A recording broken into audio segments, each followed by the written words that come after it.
Good morning and welcome to the Dumpster Fire 4.0, part of AIM Student Radio, the way radio should be. I'm Josh. I just ate a mouthful of pickles. Probably not the best idea. Mistakes were made again. Mistakes were made. I have my special guests, Janice here and back. Noah. We are here. We are here on time. Oh, man. You do not sound okay. Oh, no. Well, there's a reason that this show is called The Dumpster Fire, folks, but enough about me slowly dying over here after eating a It's not supposed to start with the pickle. fire instantly, though. It's supposed to build up. No, you're right, but... whew. Okay, there we go. Now I sound, I think, a little better, but... Anywho's, enough of that. We'll go ahead and get a quick check here of your weather. Currently in Fort Lupton, we're looking at 65 degrees with a high of 69. Nice. And a low of 32, fair skies and no wind. Currently in Loveland, we are looking at 56 degrees with a high of 69. Nice. And a low of 36, sunny skies, wind gusts of up to 1 mile per hour. Currently in Windsor, we are looking at 48 degrees with a high of 68. Low, sunny skies, no wind. And finally, on the home campus of Greeley, it is currently 62 with a high of 69. Nice. Sunny skies, the wind gusts of up to 4 miles per hour. So stay tuned, folks. We got a fantastic show here for y'all. We're just giving y'all a quick weather intro while we get everything set up here. We got a great show here for you. A lot happened yesterday in the world of gaming, a lot for us to get into. And in the meantime, we'll go ahead and let it kick back to the music here on AIM Student Radio, the way radio should be. And welcome back to the Dumpster Fire 4.0, part of AIM Student Radio, the way radio should be. I am Josh, here with Janice, here with Noah. Hello there. General Kenobi. You beat me to it. I had to do it. But anywho's, time for our main segment here on the show. So this yesterday morning at about 10 a.m. our time here in Colorado, the thing all of us gamers have been waiting for, the nominees for the Game Awards have finally been revealed. Immediately after the ceremony finished, you could vote right away, which I did. I believe Janice is voting right now. Yep. And Noah, have you voted yet? Okay, Noah is voting in spirit currently. But some of the nominees, in terms of Game of the Year, the big daddy of them all, this might be the most stacked lineup for Game of the Year nominees that we've had, maybe ever. Just maybe. So for those of you wondering what the nominees are, we have Alan Wake 2, Baldur's Gate 3, Spider-Man 2, Resident Evil 4 Remake, Super Mario Bros. Wonder, and, of course, The Legend of Zelda Tears of the Kingdom. It is very, very stacked. So, Josh, what you think is winning Game of the Year? That is where it's going to be tough. So, I have no problem disclosing this. I voted for Tears of the Kingdom. It was just absolutely insane of a game.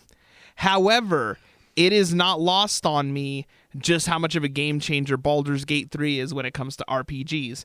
I'm saying it is going to be a battle between Baldur's Gate 3 and Tears of the Kingdom. Which game is definitely not winning? I know it probably won't be Wonder. It probably won't be Resident Evil 4. I'm saying if... Sorry, bro. It is very... Yeah, but compared to the competition, it's basically... How do I say this? The big thing Resident Evil 4 has kind of running against it is that Resident Evil 4 Remake was already a remake of an iconic game. Exactly.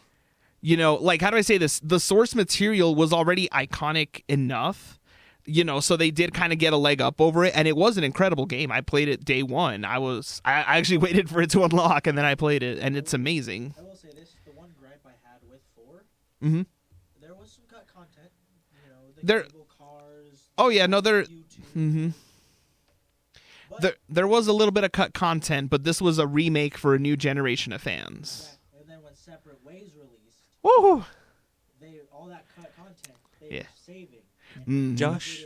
Yes. Josh, what was that noise you just made? That was just a random Josh noise. Random Josh moment. So in terms of if a horror game is going to take it this year, I'm saying Alan Wake 2 is going to be the sleeper hit because that was a game changer. Remedy just completely outdid themselves, which is kind of crazy because Remedy has this habit whenever they release a game, They just have to change the game. Like when we got Alan Wake 1, that was, in terms of narrative-driven storytelling, that was a game changer. That was way before The Last of Us, before Uncharted really went off with the narrative. Alan Wake was like the king of narrative storytelling for a while. And Silent Hill went into hiding. Yeah. And then we had, of course, we had Control, which also, even though it was a pretty short game, in terms of like narrative storytelling, that was bonkers. Narrative, it was Control scheme. That game sucked. The control scheme was a little weird, but in terms of what it is, like a technical accomplishment, like it was incredible. Like I said, the storytelling was actually really good. I was not a fan of the other elements of the game. Alan Wake 2 was really, how do I say this? It is the bizarre horror game that really only a studio like Remedy could make. Yeah, only they any could other pull it off. developer tries to pull off like what they did in Alan Wake 2. You're just copying Alan Wake. No, and it just doesn't really work. But also too, the blending of live action as well as the like the graphics are already psychotic. But even like blending the live action in there too to kind of give it that TV show kind of feel is utterly insane. Yes, it's on. Well, now it's on everything because they did a remastered version, and you can pick it up on Xbox, Switch, PlayStation, PC.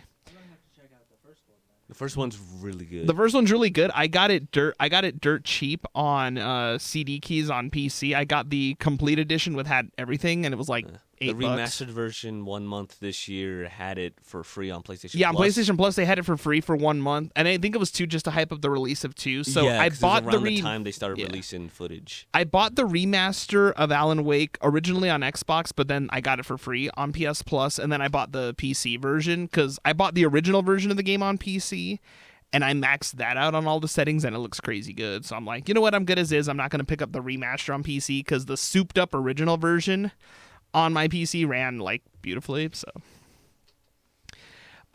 Spider-Man 2, I mean, kind of figured that one was going to go in there because holy smokes. I really, really do hope I end up getting a PS5 for Christmas. Otherwise, I'm just going to bite the bullet, buy my own. Black Friday bundle. They're doing the one that comes with the game. Hearing it, hook the homie up. Yeah, I was going to say, hook the homie up. We're manifesting that Noah gets a PS5. Yes. Donate to the give Noah a PS5 fund. The Noah Foundation. The Noah Foundation. There we go. The Noah Foundation is made possible by the generous contributions of viewers like you. Thank you. I totally just PBS. What's another big category? All right, here we go. Some of the other big categories. Holy smokes. Let's see.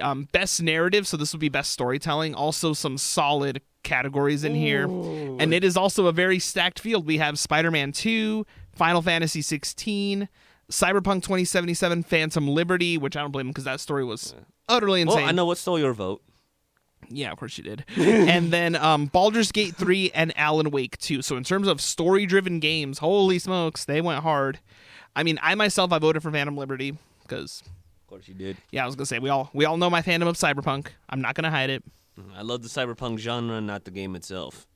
The game itself, now that they fixed it, is like damage has already been done, especially to your PS4. People at my work they still recommend it to me. Thank you, because they know what they're talking about. Best PC players, so. Oh, okay. Oh yeah, so they get mud. There you go. Yeah, they can do the art. They can do the overdrive effect on the ray tracing and everything, and go nuts. Because I tried doing, so I have the ray tracing settings on my rig set to high, and it looks pretty good. I tried doing the overdrive. Bad idea. It crashed it. Mistakes were made. Instantly. Yeah, no, because the overdrive is basically meant if you have like a 40 series card. Like if you try to do it on a 3060 like I did, it was like, no, not doing that. But best art direction was also kind of a crazy one. Some surprises in there too. So Tears of the Kingdom, Super Mario Brothers Wonder, Lies of P, which, I mean, give me my emo Pinocchio like all day. And then Hi-Fi Rush got in there. Oh. I know. Yeah, that's a nice game. And then Alan Wake 2, which of course, because holy smokes, that art direction was insane. Then there's also Best performance, which I actually have pulled up Yeah. on my phone right now. I was gonna say I got it right here on the computer. Haha. I got it on the bigger screen. Aren't you special? Yes, I am. So, best performance, we have Ben Starr for Final Fantasy 16, Okay. Cameron Monaghan for Star Wars Jedi Survivor. Poncho. I mean, at this point, this guy, Poncho. he is Cal Kestis. There's just no denying it at this point. And he has E- the poncho. I was gonna say this one will get some mainstream eyes looking at the Game Awards. Idris Elba got nominated for his role in Phantom Liberty, Okay. which I'm like, all right, cool. Well, I know it's still your vote. Melanie Liebert, Alan Wake 2, because she did awesome. Neil Newbin in Baldur's Gate 3. Okay. I do not remember what character he plays because I haven't played that much of Baldur's I haven't Gate. touched that game yet. And then Yuri Lowenthal for Spider-Man 2. Oh. So it'll be a tough field, that's for sure. Dude, you know who he plays in Spider-Man. Okay. Because I'm pretty sure he's Peter, ain't he? Bless yeah, you. he is Peter. Thank you. Yes, Yuri Lowenthal. Yeah, Noah just had a confused look on his face for a minute. All right. Yuri Lowenthal is in a weird club now, along with Jack Quaid and Nick Cage. Yeah. All three have played both Spider-Man and Superman. Oh, there you go. Oh, yeah. There you go. All right, here we go. Best action adventure game. Tough lineup too. I was gonna say we got Alan Wake 2, Spider-Man 2, Resident Evil 4, Star Wars Jedi Survivor, and Tears of the Kingdom. Which Even if Resident Evil doesn't win it, doesn't win the Game Awards Mm-hmm. for PlayStation, they did their own game thing. Yeah. Resident Evil won Game of the Year on PlayStation, Oh yeah. so that right there is enough. Like, how do I say this? The Game Awards is obviously the big one, but you have like smaller awards ceremonies throughout the year. I know PlayStation does their awards. They just did the Golden Joystick Award. Oh, they did? Awards. Resident Evil won. Yeah. Like the Golden Joysticks Awards, I know Starfield did get some wins there because I mean Starfield only got nominated for like one at the Game Awards, yeah, which but is at the Golden shocking. Joysticks it got nominated like a ton. That's actually shocking that Starfield only got nominated for literally one category. I was expecting Starfield to get more just because Bethesda. Yeah. Like how Yeah. when Naughty Dog makes a game, it gets nominated basically almost every category. Pretty much. Yeah, I'm so mainly looking at the year Last of Us 2 came out. it deserved it. I'm Ghost of just Tsushima should saying. have won. The eternal argument continues, but I digress. I will say, yeah, no, I was expecting Starfield to get a little bit more in terms of like the art direction. I'll be honest, I thought Hogwarts Legacy was going to get a couple nods in there for at least action adventure, but obviously, I was going to say I don't even need to say it. I understand fully why Hogwarts Legacy probably didn't get any nominations. You know, we don't even need to go there. Like we know We ain't going there. we ain't going there. This is an entertainment show. If you know, you know. If you know, you know. If you don't, look it up. Yeah. I was gonna say I will allow people to come up to their own decisions. Best action game. Here we go. Best action game: Armored Core 6, Yes, sir. Dead Island 2, Ghost Runner 2, Hi-Fi Rush, and Remnant 2. Yeah, this was actually a tough one for me to vote. I am gonna say my vote on this. I did vote for Armored I Core knew it. 6. I knew it. I would have gone Hi-Fi Rush. I went Dead Island. I was either gonna do Armored Core or Ghost Runner. Was Dead Island 2 worth it? I've heard It was fun. It was fun. The map is a lot smaller than the first game. How do I say this? It's a lot smaller, but the kills that you can do are just way more Yeah. creative. Yeah, you could just get it. Basically, they threw away a lot of the horror. Yeah, aspects they and they just threw made away it fun. the horror aspect. They kind of toss to the window, and it's like, here's all these weapons, here's a bunch of zombies, Go nuts. nuts. Yeah, that's literally what it was. Dead Rising 4 though. 'Cause Pretty much. 'cause a It's lot like- of it's the like what debate Dead- yeah. when Dead Island 2 came out is what's going to be better, Dying Light 2 or Yeah. Dead Island 2. But they're And two so- totally different things. Well, someone broke it down like this: if you Yeah. want like a more horror experience, go with Dying Light. Yeah. If you just want want to have fun killing zombies, go with Dead Island. yeah, that's pretty much what it was. So Sam B isn't that one from what I've seen. Is it the same Sam B from the first game? Yes, Yes. it is the same character. He is not playable though. Yeah. Sadly. He's he's part of the story. The odd Yeah. part about Sam B in Dead Island 1, I chose him as my main character. Oh. Here's the catch. What? I don't use blunt weapons at all. Really? What I the? use bladed weapons. The Why'd you blunt pick ones are them? fun. I like the blunt ones. Like, I have a sledgehammer. That's the only blunt weapon I have. Other than that, I've got knives and firearms. All right, here we go. Best fighting game. This one had some kind of interesting ones in there. So we had God of Rock. Dude, which honestly, I forgot that game came out. I was like, that's a game? I Honestly, forgot. like, I'm not throwing shade. I promise you, I'm not throwing shade. I literally just haven't heard of the It game. was just forgettable. Like, I forgot. Like, I saw the announcement, and then I forgot it came out. Okay. So, like, I'll be honest, I didn't even know that was actually a game. Like, no Unfortunately, disrespect intended. I literally didn't know. Weirdly enough, it is. Mortal Kombat 1. Nickelodeon All-Star Brawl 2. Again, forgot they made that. I knew the first one, but I was like, oh, they did a second one. Pocket Bravery. Never heard of. And Street Fighter 6. Yes, sir. Yeah. I was going to say, we all know who you voted for. Yeah, I went with Street Fighter. Had Tekken been released this year, that would have stole my vote. That would have been tough if we would have had like the three big they're fighting games all at the same time. Yeah. And I thought there might have been a release this year because they were doing all the betas for Tekken 8. So I thought, Yeah. oh, maybe we'll get all three in the same year. Not but no, finished yet. no. Also, too, I mean, of the three, Tekken 8 is probably going to be the most like technologically sophisticated. Probably gonna be the most polished. Yeah, probably. I will say this: Mortal Kombat 1 and Street Fighter 6 Yeah. both have this problem. The game's not balanced. Those games are not balanced. But in terms of like graphics and stuff, Tekken 8 is probably going to be the nicest looking one because Mortal Kombat 1, they used Unreal Engine 4, and I think they used Unreal also for Street Fighter. Yeah, they did. Yeah, but Well, it was like a mix of Unreal and the RE engine. yeah. So then they did, but then I know for Tekken 8, it is going to be an Unreal 5, so that's going to be crazy. We've gotten a handful of Unreal Engine 5 games that are starting to come out. Not a whole lot, but we've gotten a couple. So we have like Lords of the Fallen, Remnant 2, Yeah. RoboCop Rogue City actually used Unreal 5. We don't talk about that game. That game was entertaining. I actually bought it. Why? Because it was a very simple game, but that's all it needed to be. How much did you pay for the game? $30. Okay. I was about to say, like, if it was a full price game, I would. Yeah, no. What do you guys think of the Hellboy game that either has come out or will be coming out pretty soon? There's a Hellboy game? I saw a thing like on it on Game Pass, and like the art style looks very It's very interesting. I didn't even know there was. the comic. Yeah. Didn't even know they announced the Hellboy Well, game. it's weird. It's Lance Reddick's final role. Oh. Ooh. So now we got to check it out for the boy Lance. Alrighty, let's see here. Best sports / racing game. Weirdly enough, only one actual. I was sport gonna game say got only announced. one actual sports game, which makes sense because Madden was. We don't talk about that. So we have so keep in mind, EA Sports said no to paying FIFA whatever stupid amount FIFA wanted for the license. So now it's just EA Sports FC, which apparently was actually still pretty solid. Like the FIFA Yeah. games are still for the most part pretty solid, unlike Madden.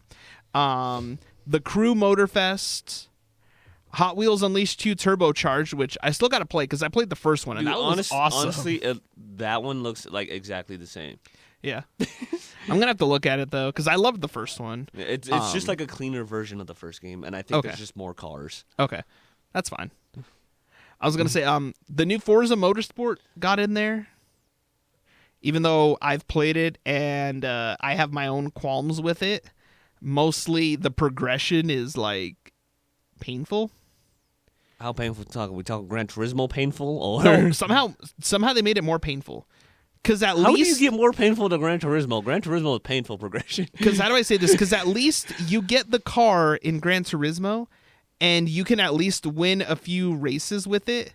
True. To get the you can at least win a few races in Gran Turismo, and then depending on whatever championship you enter with that car, then you have to soup it up.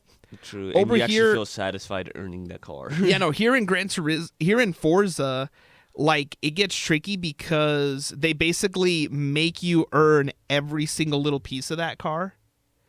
So you have a Seriously. base car and it's junk, and then you do a race, you win, and you get like you get a little performance update. You get slightly better tires, you get a slightly better motor, but they really pace it out, and over time, like the grind just gets really That's nuts. dope. And I've played it, so I can say And, this. This was a little tricky category because I was either going to do the Crew Yeah. or F1. Oh, I went with F1. I bought it this weekend. like since Codemasters is still doing it, and they were just very recently bought by EA, but EA hasn't EA'd Yeah, the F1 games yet. They don't control that studio. Yeah, they don't really mess with them, thankfully. They just put their stamp on it. Yeah, which I was actually really happy about because I was worried, but F1 was a very solid racing game. I put F1 because, like, despite the crew, being a good game, F1's just cleaner. F1's cleaner. Like, the handling on a controller, they got that down to, like, a T now. And also F1, they have the Las Vegas track that they're building because the race is this weekend. Dude, wait, they actually put it in the game? The track is in the game. Dude. Like, when we're on break, I'll show you. They actually have the track in the game. And I'm telling you, in real life, that race is going to be frightening. Because there is a straightaway going down the strip that they reach horrific speeds, even in F1 in the game. And it's like, oh God, in real life, that straight is going to be frightening. So the actual track for Las Vegas, I know a lot of people are kind of against F1 being in Vegas because there's so much construction going on for the race, and a lot of things on the strip you can't even see because they built all the grandstands. But I think when the race actually happens and it all comes together, then it's going to be like, oh, okay, that makes sense. It'll be worth it once it's done. I hope it is. I know in terms of money value, it's worth a crazy amount of money to Las Vegas. Dude, that's going to be a show. I was looking at grandstand tickets for F1. How much? For the race, $2,000. Yeah, those are face value. That's not even resale. That's just face value. And I'm like, Vegas banking some money. Oh yeah. Year. Well, I mean, F1 has always been like, how do I say this? Like, we watch F1 on TV, but it's always been the people with money that actually go to the races. Yeah, because like if you look at like the Monaco Grand Prix or even the Miami Grand Prix, like you see the rich people there. You see Tom Brady there. You see, like people with money go to those races. Yeah, they have the money to go to those races. People like you and me can't be going to those. Oh yeah, no. I was even and they have it so shut down. I even thought like, what if somehow I managed to schmooze a flight over to Vegas and just like mosey my way over to the strip? But they have everything locked down. Like if you don't have a ticket, like you ain't getting in there. And trying to book a hotel room over one of the hotels overlooking the race, like the Bellagio or the Cosmopolitan or Planet Hollywood or any of the or Caesar's Palace. Yeah, but the prices. Oh, the prices are stupid. Yeah, but F1 took that category. I'm just saying, like, because the other games are good. Yeah, I will say this, but as far as just being the cleanest game, it's F1. Mm-hmm. Alrighty, let's see. What other categories should we look at, folks? Because there's so many. Or best adaptation. Yes. So keep in mind, in terms of video game adaptations, this was a solid year. And in live action and animated. And Josh and me both have our own bias. Yeah. So the nominees were Castlevania Nocturne, Gran Turismo, The Last of Us, the Super Mario Brothers movie, and Twisted Metal. I voted for Twisted Metal because I watched the entire show. Mind you, the only one I didn't watch out of this category was Gran Turismo because I've not seen that movie yet. So I've pretty much watched all of them with the exception of finishing Gran Turismo. Or not Gran Turismo, Twisted Metal. But I've watched everything else, and of course, well, we all know how much of a fan of The Last of Us I am. I am a big Twisted Metal fan, and I felt like the show literally like captured the games, the environment, like because it's not fully based on the story of the game. Yeah, but it captures the same vibe as the video games. Like Gran Turismo was actually really good. Yeah. I was pleasantly surprised because it's like, okay, how do you turn a movie about, a driving simulator, where you grind and, earn points in cars into a movie? And then it's like, oh, tied into the story of a dude who was so good at the game that he actually became a driver in real life. Yeah, they actually captured like, oh yeah, remember this event that happened? Yeah, and it actually worked. Mm-hmm. I was going to say, like, obviously the timing of the story kind of makes, how do I say this? They definitely kind of, played around with the story a little bit. Yeah, didn't they use 5 for the actual event? So when the story actually happened, when Jan actually did win the GT Academy and actually became a driver, it was when 5 came out. Yeah, but they used 7 in the movie. Yeah. In the movie, so it's like that's off. And then they also used the PS5s. They used the PS. So they basically set the movie in the present day, even though the actual event took place in the 2010s. And then they also kind of like some certain races and stuff are kind of out of order, and certain events in the movie are out of order. But for the context of the movie, it makes sense. So I was like, okay, that's fair. Yeah, no, the Mario movie was just fun. Like Jack Black. Too many movies I have yet to see this year. I've seen way too many. I'm surprised Five Nights at Freddy's didn't get a nomination. I think here. it's just because of timing. Maybe It probably came out too late. Yeah, Yeah. it might have been. But I mean, but also too, if we're arguing about timing, Super Mario Brothers Wonder barely came out like 2 weeks ago, and it got a Game of the Year nod. Nintendo. Yeah, true. So it is kind of weird. I don't know if I they think have. it's to stop the joke of Nintendo only getting one nominee. I was gonna say, I think honestly there might be a little bit of I don't know if they have different timing windows for like adaptations as compared to games.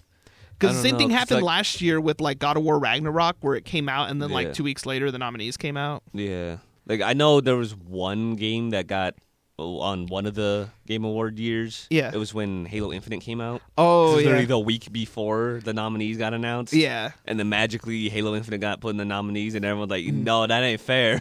Yeah, no. So got removed. Well, I think it's a jury that selects them. Yeah, so which I'm kind of surprised FNAF didn't get into Best Adaptation because it actually was fun and it was very popular. Yeah, I've heard mixed it made more money reviews. than. I was gonna say it made more money than Gran Turismo did. That's for sure. I've heard mixed reviews on the FNAF movie. But that's because a lot of those critics also Yeah. know next to nothing about the game. Oh yeah, true. Mm-hmm. The good reviews are the people that are familiar. Thank you. Yeah, that like know the lore and they know adapting a video game to a movie is always going to be different. Like The Last of Us. That one, in a way, they got lucky, and the critics obviously loved it, because if you think about it, The Last of Us, they pretty much just filmed the cutscenes. True. And voila. Twisted Metal, The Last of Us was already basically a TV show in a game. Twisted Metal, they had to get very creative. Yeah. Because there's like virtually no cutscenes in any of them. Yeah, and so we that don't one talk they had about to kind that of Santa tinker with Monica thing called Twisted Metal. Yeah. We don't talk about that one.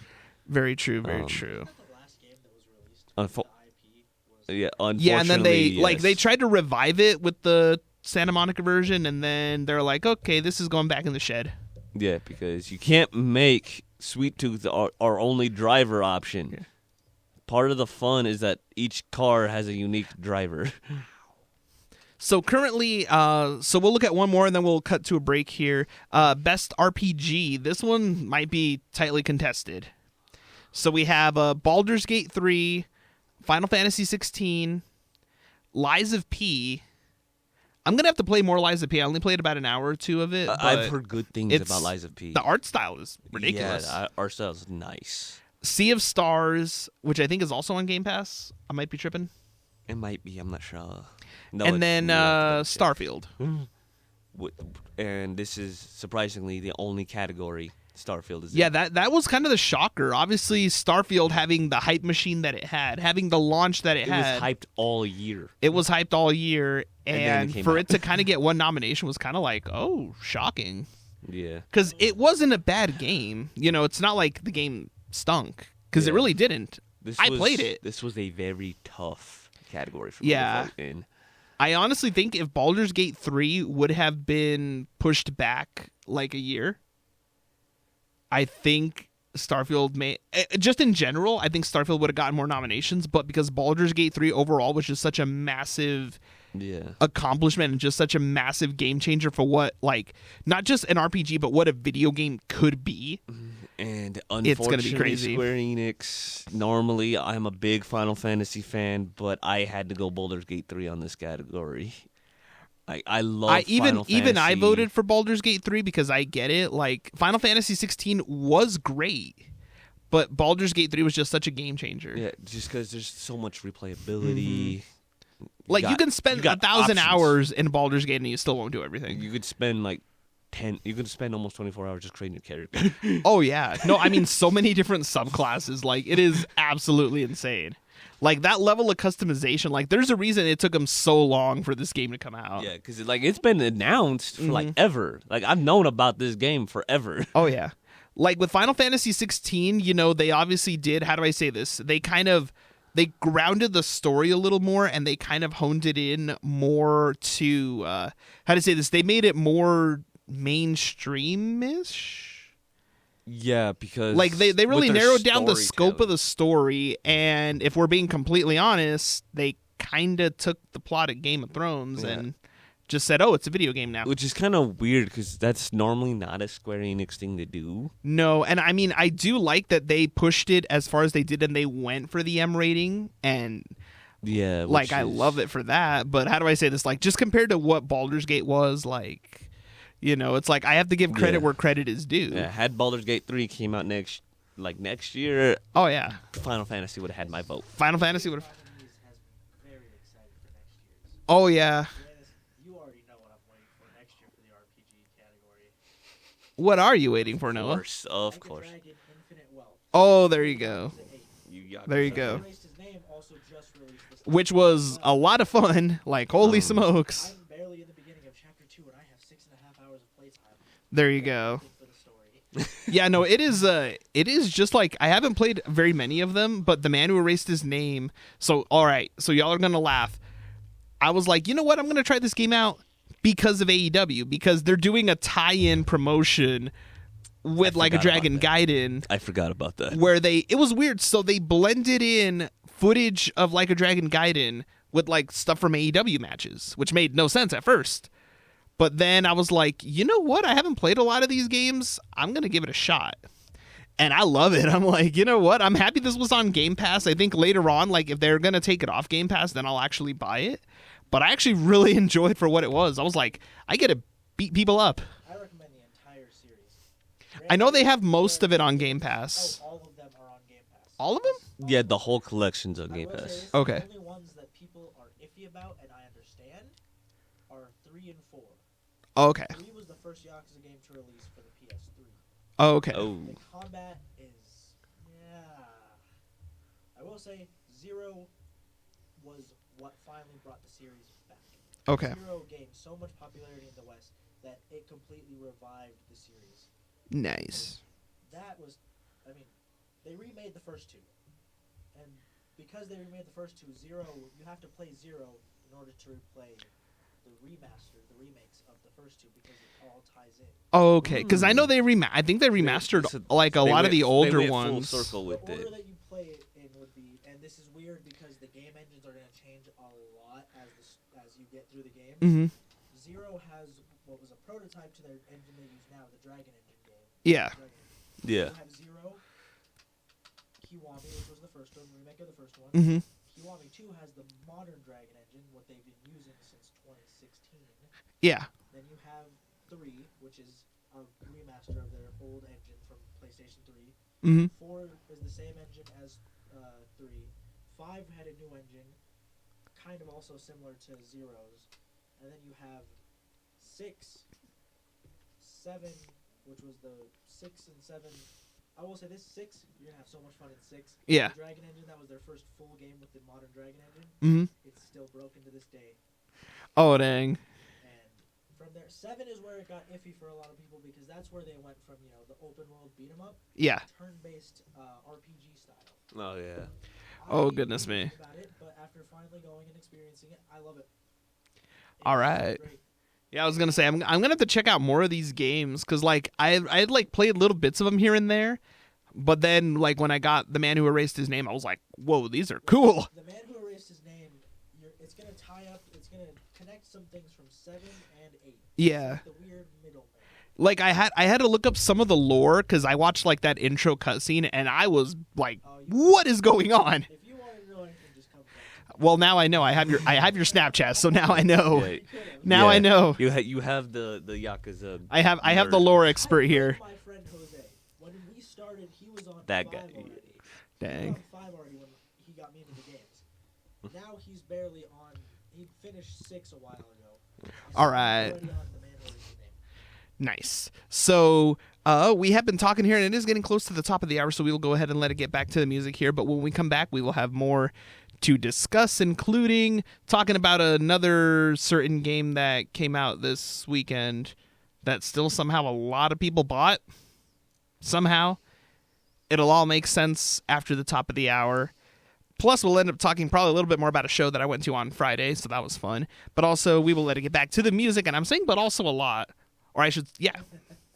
And now, this is a dumpster fire, folks. And now, some music. And now it's time for Silly Songs with Larry, the part of the show where Larry comes out and sings a silly song. And we are back on the Dumpster Fire 4.0, part of AIM Student Radio, the way radio should be. I am Josh, here with Janice and Noah. We still here. Hi. And I just totally saw somebody walking by, and they got like the Billie Eilish green haircut going on. I'm just saying that is awesome. I'm going to keep my silence on this. Because most of you know that Josh is a big fan of Billie Eilish. Yeah. And it annoys me. Just slightly. Just ever so slightly. Thank you. It's more than just the music taste. I'm gonna leave it at that. Wow. That just sounded very sus. That sounded very sus. That's open for interpretation. Wow. Just make it more sus. Good Lord. But people are gonna have weird opinions on you, my friend. But there is a well, they're gonna have their opinions anyway. But anywho's, the show is a dumpster fire. This weekend we had yet the latest release in the very, very, very still somehow. And keep in mind, even with all the controversy surrounding this release, it still somehow ended up being the top-selling game this weekend across all platforms. The $70 glorified expansion known as Modern Warfare 3. It's a role reversal. Remember, when the original Modern Warfare 3 came out in 2011, a lot of people were like, oh, it looks just like an expansion for Modern Warfare 2. But it turns out it was actually a complete game. And it was a good game. It had a good campaign. The multiplayer was solid. They added the Spec Ops mode in there. That the original Modern Warfare 3 was the one that started that. Like, I always did the survival mode on there, and that was actually a ton of fun. Lobbies turned boys into men. Yes. But this new Modern Warfare 3, which came 1 year...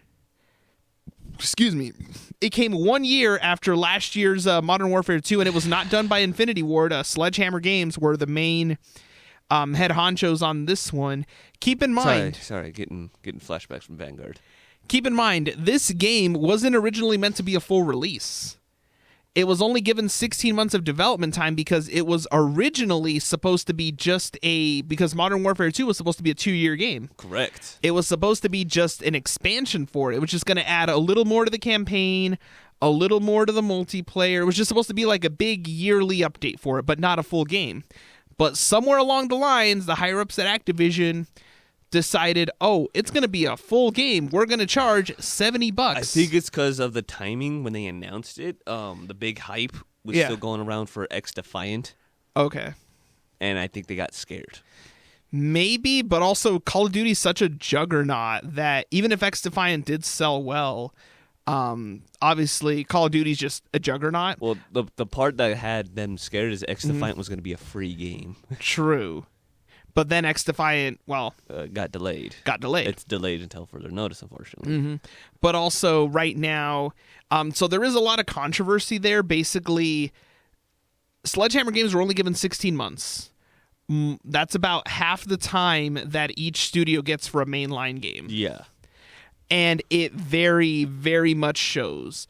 The campaign barely 4 hours. Like right now we're looking at about anywhere from like 5 to 8 for like a standard Call of Duty campaign. Yeah, that is the shortest. Yeah, it was a very short. It was a very short campaign, had a very awkward ending, which kind of frightens me into thinking that they're going to try to squeeze a 4th game out of this. No. But also Modern Warfare.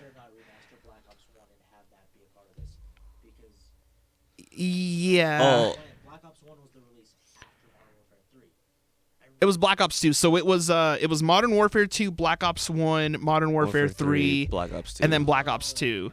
Yeah, this was before. So Sledgehammer originally got their start in Call of Duty with the original Modern Warfare 3, but they were only a support studio because Infinity Ward made most of that game. Infinity Ward made most of it, but the problem was that when they were making the original Modern Warfare 3, a lot of the head honchos at Infinity Ward stepped down. They actually formed Respawn Entertainment to do Titanfall. So Activision was kind of left empty-handed, and that's when they brought in Sledgehammer as a support studio to help finish Modern Warfare 3, and it still came out really good. Yeah, it did. It did. But also then at that point, Sledgehammer, from that point, Activision was like, whoa, we like these guys.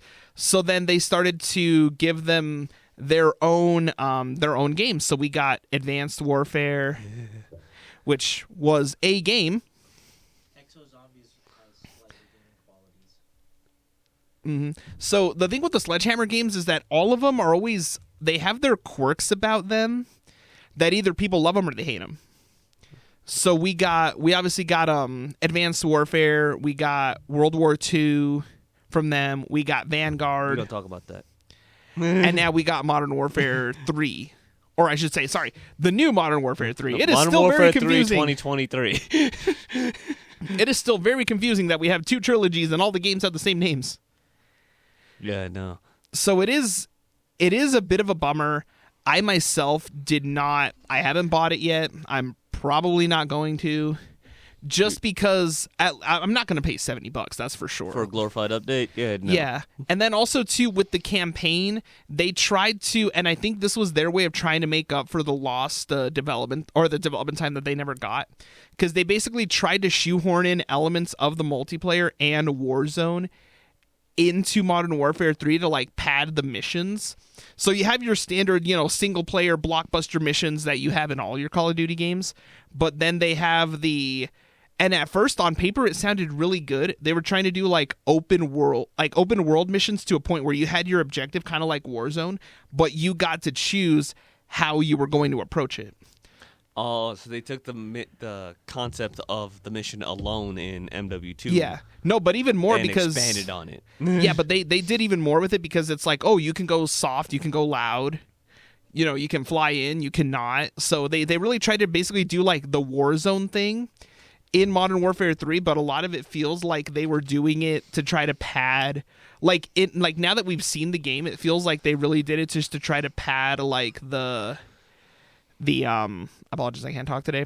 To try to pad the campaign length, because it's like, oh, we simply do not have a full like story-driven campaign done. We have to like throw these in here. Yeah, and obviously, like we were talking about last week, that people were saying that with MW3, they were noticing on the PS4 version, when you go to view the trophies, it's marked as an expansion for MW2. It actually did the same thing on Steam. People found out that it shows Modern Warfare 3, like the achievement list, it shows it under Modern Warfare 2 because it was originally meant to be an expansion, not a full game. It was supposed to be the Year 2 update. Yep. Same thing with, so the PS4 version does have a Platinum trophy, but the PS5 does not. So there's all the more credence to believe that this was basically a DLC that they somehow decided to milk into a full game. They're just trying to get more money because... But also, it's not like they don't have the money. During the mess of MW2, a lot of people quit Call of Duty. I was one of those people. I played the campaign. Oh, campaign was good. Don't get me wrong. The MW2 campaign was really solid. My favorite mission, I mentioned this earlier, is the mission alone. Because the fact that you have to craft the supplies to actually distract the guards. Yeah. Because it gave the feeling of what the DMZ mode was going to be like. Mm-hmm. And I really liked that feeling, and then the conversations between Soap and Ghost were hilarious. Oh, yeah. Johnny. Like, I think that's probably like, I think my favorite thing of like the newer games is just Johnny. That and the Ghost meme. Oh, yeah. The Ghost side eye. The Ghost just staring. The Ghost side down. eye. Yeah, just. That is another thing I'm scared of for the future of Call of Duty. What? Remastering Ghosts. They ain't gonna do that. I don't think they're gonna do that. They ain't gonna do that. Ghost did not sell well. But now people are realizing Ghost was a good game. But it's been too late. Yeah. I liked it. Like we bought Ghosts when it came out. Yeah, like same. we were, because I bought the season pass. The first Call of Duty game I ever experienced was Black Ops 1 and 2. Those were the first ones. Yeah, for me it was Black Ops 1, or actually no, I played a little bit of Modern Warfare 2, but I didn't really get it. I finished all Black Ops 1, and then that's when I actually went out and I bought Modern Warfare 1 and 2, and I finished both of those before 3 came out. The original 3. Don't get them tripped. And I demolish that like in a week. It actually is rumored through Activision that in the year 2025, a Black Ops 2 remaster will come out. And there's the reason why. Well, yeah, because in the game, in the context of the game. Yeah, I wouldn't be surprised in 2025. So we do know that Activision or Microsoft, signed a deal with Nintendo to bring COD games to the Switch or the Switch 2, whatever they're going to call their new platform. The big rumor is that because it will take them time to be able to figure out the new Nintendo hardware and actually get a game developed for it. So my theory is that it'll be easier for them to dust off like maybe ports, if not remasters, because remasters might be a little taxing on the Switch hardware, especially with the graphics that COD games have now. Yeah. I wouldn't be surprised if we got like ports of like the older games on the Switch, which I would be okay with. Like I wouldn't do the multiplayer because Nintendo's online modes are. Nintendo's been pushing their hardware pretty hard on the Switch, though. Oh yeah. Red Dead, just came out for the Switch, and that's pushing 60 FPS. I've been consoles are still locked in at 30. I've been low-key wanting to actually get that just so I can play Undead Nightmare. Yeah, I have Red Dead on the Switch, and it actually looks and runs really good, which I was surprised. On PS5, you can also play Red Dead at 60 frames. You can't do it on Xbox for whatever reason. Hopefully they patch that up soon. Well, it's funny because PlayStation and Nintendo got new ports of Red Dead. Yeah. But on Xbox, since it was backwards compatible, like they're just like, oh, you already have it. I was hoping for like an actual remake using the new RDR2. Oh yeah, engine, with the Red Dead 2 Rockstar engine. uses the Rage engine. That's what they call it. Using their new engine, seeing Red Dead 1 like that would have been amazing. It would have been, but I mean, we all know what their pretty much all their resources have been dedicated to the last 10 years. Yeah. Now we know. Well, they still have another title that was announced a while back that they're working on. So people need to be patient with GTA 6. Oh, yeah. Well, so the big theory is because Rockstar, that was the other big thing. A lot happened this weekend, guys. Rockstar has confirmed that we will finally see GTA 6 in December. Not play the game.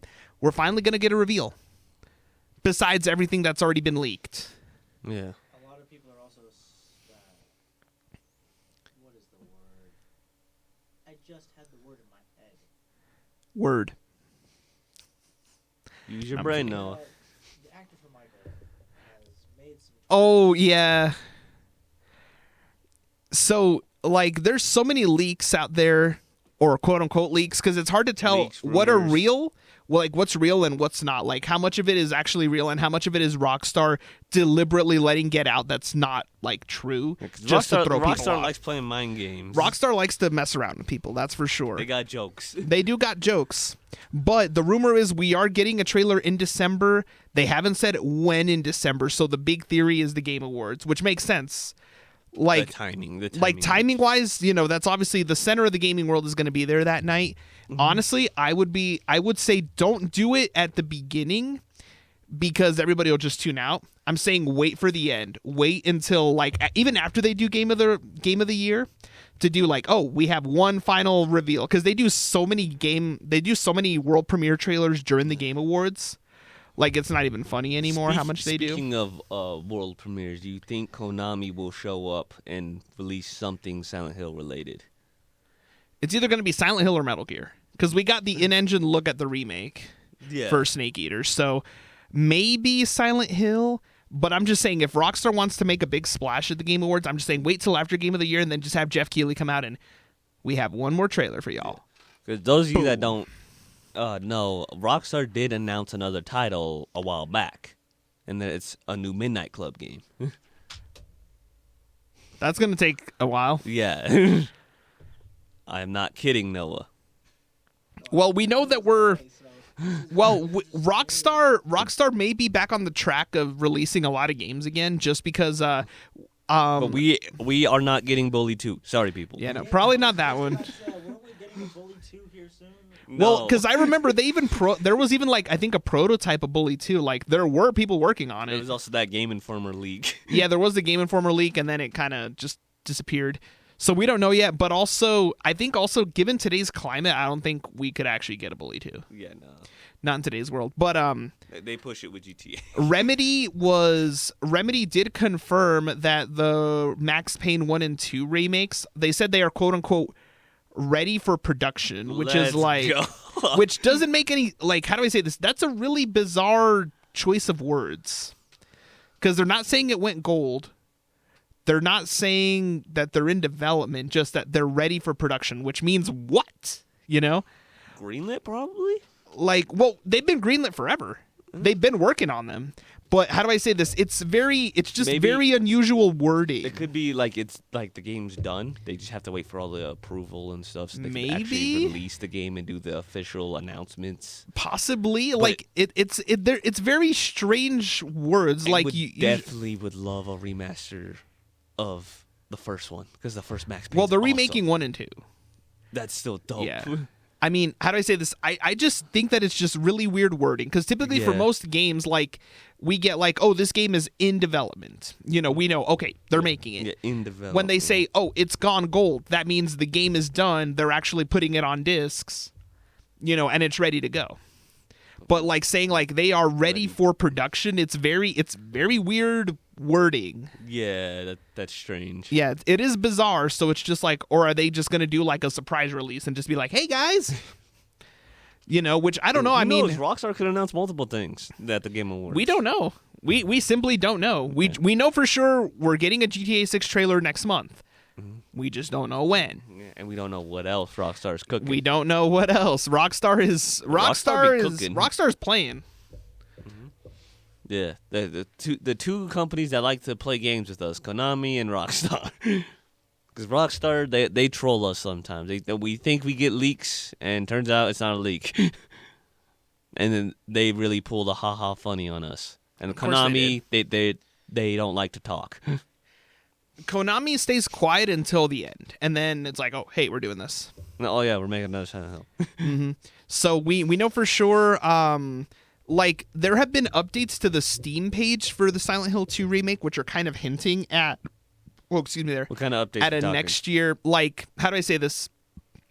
Like, now that they're updating system requirements and stuff that you'll need for the game, typically those get updated as the game gets closer to being released, so people have an idea of what kind of hardware they'll need to run the game, as well as, like, hard drive space and all of that.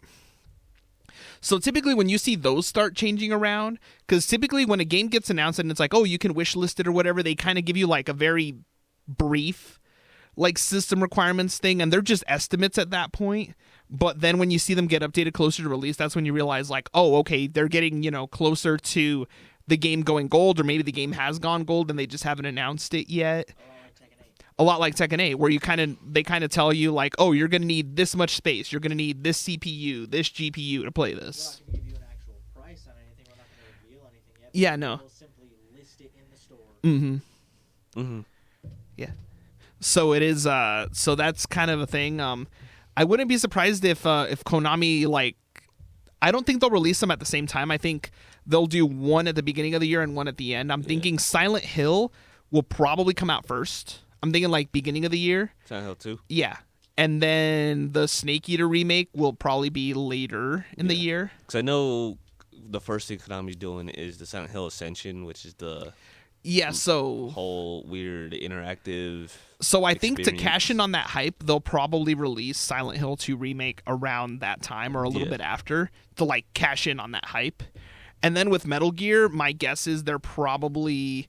I'm saying closer to the end of the year, because we have seen like in-engine, gameplay. Also, if you notice when Konami releases Metal Gear, it's always around the time of the events of the game. Yeah, and they like releasing Metal Gears near the end of the year. Yeah, so then they can get nominated for stuff. Oh yeah, unless it's 5. So yeah, I mean 5 was that's a whole other situation. Recipes that great potential of that game. Oh yeah, I mean we'll see. I saw the concepts of that final mission.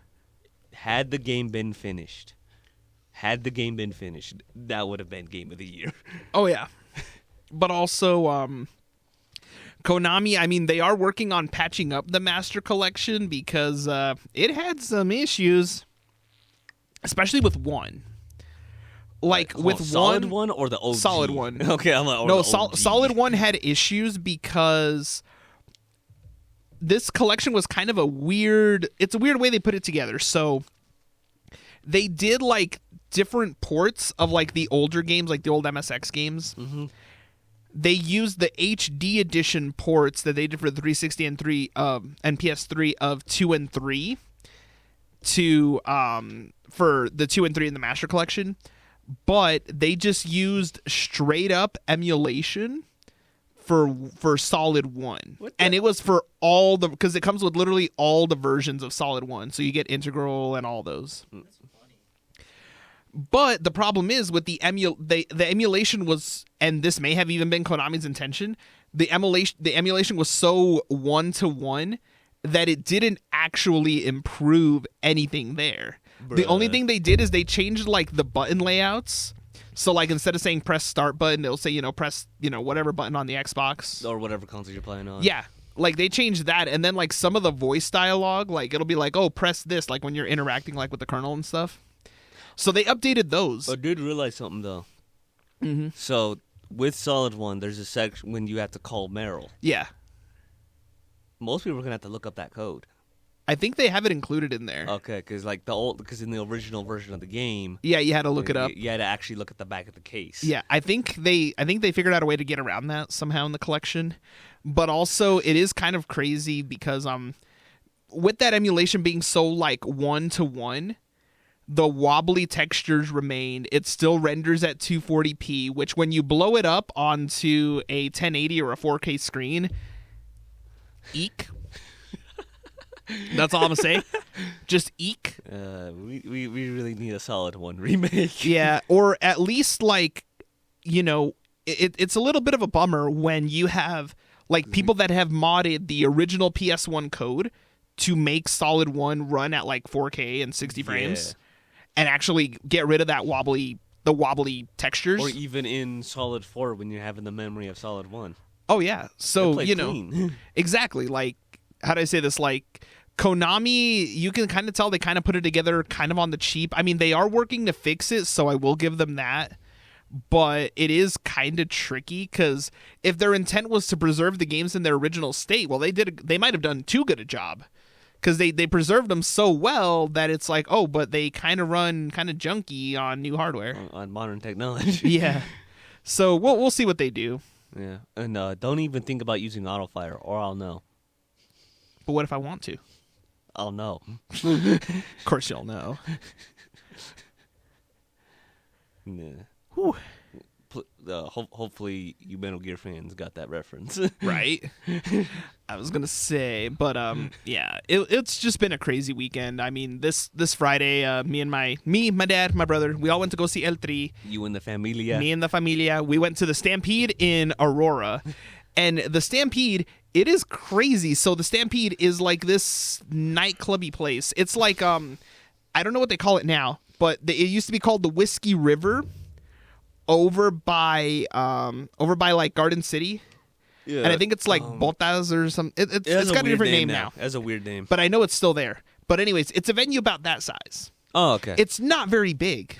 Yeah. Like El Tri, just to let me break it down here for you folks. Like obviously everybody knows the Rolling Stones, right? Legendary band, been around forever, ancient, raunchy, but they still got it. El Tri are exactly the same, but they're from Mexico. So it's all Spanish. This was their 55th anniversary tour. Ooh. And it was utterly insane. It was a small venue, so like it is, everybody's kind of packed in nice and tight. Alex Lora, for being, almost 80 years old, holy smokes, that man can still sing, he can still dance, he can still shred a guitar. It was an utterly crazy show. Me, my dad, and my brother, we all got merch. So each of us got a shirt. El Tri actually has their own mezcal. My dad got a bottle, and it was the last bottle that they had. Lucky. Like, my dad got so lucky because it was literally the one that they had on display at the merch table. And the guy who actually ran the merch table, he was really nice. Well, I'll give him that. Like, he told us, and he was just like, "That's the last bottle." And my dad's like, "Give it here." Mine. And he gave us actually like a draw, like they were doing like drawstring bags that were for sale, but with the purchase of the mezcal, he gave us the bag for free. So the guy was really cool. They had so many different shirts. Like I would have bought more, but you know, it's like, oh, I already have one, and I'm like, what am I going to do with the rest of these? But I found the rest of the shirts on their website, so I might just buy more of them. But it was just absolutely insane show. So the show itself started at 8:00. They had two openers. They had Nexus Band, which is like a local band from Denver, like doing a lot of cover songs and everything, but they did really good. So they did like a rock cover of a Selena song, which I was like, okay, how are they going to... I'll be honest, at first I'm like, I don't know, because I heard the rhythm, like, I think I know this song, and then I heard the lyrics, and I'm like, wait, that's a Selena song. But then I'm like, wow, they actually did really good with it. Like, the girl who was singing it, like, she could sing really well. I was like, that's impressive. Because, you know, trying to tackle a Selena song, like... That ain't easy. That ain't easy. Like, she had a very distinctive voice, and this girl could do pretty well. And then, like, adding kind of like that guttural sound to it, because it was a rock version of the song, like, it actually came out really good. And they were awesome. Pero Callejero, they were the next ones up, and they were also very, very solid. They did some originals, some covers, but they had a really solid show. The lead singer was insane. He actually went out into the crowd, like actually got into the crowd, and he's having them sing along and like getting everybody hyped that's up. Awesome. That's awesome. It was psychotic. El Tri didn't come out until 11. 11? 11. It was kind of a late show. Was it worth it? It was so worth it. So they came out at 11. The show didn't end until 1:30 in the morning. Like, that was one of the latest concerts I've been to in a while, because most other places, like if you go to a show at like Ball Arena, usually the headliner comes out at about 9:00. You know, maybe a little earlier if they're playing a little longer set, and they go till about 11. If you go to Mile High, same thing. Usually the show's end at about 11, maybe midnight if there's a weather delay, especially like at a place like Mile High, because midnight's the curfew. Yeah. But over here at the Stampede, with it being like a small indoor venue, they just had different rules. But they went until 1:30, like until basically they hit last call, because the Stampede is also a bar. So they basically hit last call, and that was it. But it was incredible show. We didn't get back till about 3 in the morning, and I had to work at 8:30. That was I think why I said, I was like, oh yeah, we're here, because I was literally half dead. Like in one of our group chats, I was like, oh hey guys, we're here. Yeah. And then I posted this funny picture because my cat noticed that I was completely out of it, like taking phone calls, and she's laying on my feet, and I'm like, oh hi. And then I look, and she's giving me bombastic side eye. Literally bombastic side eye. So I take a picture of it and I put it on my Snapchat, and it was just like, and it was supposedly my cat talking. It was like, why'd you get home at 3 a.m., human? Hey, where were you at 3 a.m.? Yeah. And I was like, I was at a concert, kitty. Sure. And she probably was just like, yeah, I can smell it. I'm like, oh, okay, cool. At least you didn't show up smelling like another cat. Oh, are you kidding me? My cat would have gone for my jugular. And honestly, I would have laughed. No, that would have been bad. Because then who's going to do this? Yeah, but then who's going to do this? I mean, you could, Noah. You're a student. You're an estudiante. You had to go there. You opened the door. I just walked in. I just cuckoo-cachooed my way in. But that about does it. We have been talking for a while here, so I think that about does it here for our show today. We do thank you all so much for listening to us just be absolute nutcases. But also, just to wrap up also, too, like, going to the show, going to see El Tri, my dad was the one who actually got me and my brother went to El Tri. My dad's a massive fan of them. So for my dad, it was like this cool moment. He was like, oh, I'm seeing, like, this band that I really like with my two kids who also like them. All going crazy, all consuming beverages, a significant amount. Just leave it at that. We'll just leave it at that. So, like, everybody has different memories, you know, with their parents. For some people, it's like, oh, we took a family trip to Disney World. You know, oh, we went to Niagara Falls. Oh, we went on a cruise. Oh, I went to Mile High. I mean, I do that too. Oh, I did too. Yeah, but, you know, like, those are their memories. And then for us, it's like, we went to a rock show in a nightclub in the middle of Aurora. Yes, sir. And stayed there till 1:30 in the morning. Like that's our family memories, but I wouldn't trade them for anything else in the world. And that about does it here for our show. We will be back hopefully by then. We'll see what happens. The Broncos won last night. Thriller, awesome. We beat the Bills, and the Bills are not taking this lightly. They actually fired their offensive coordinator before we went on air.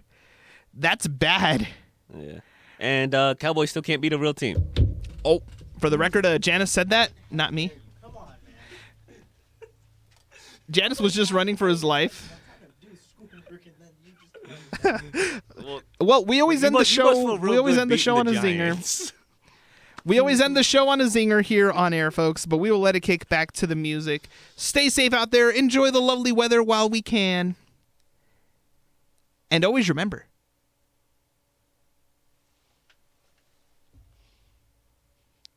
I can't remember.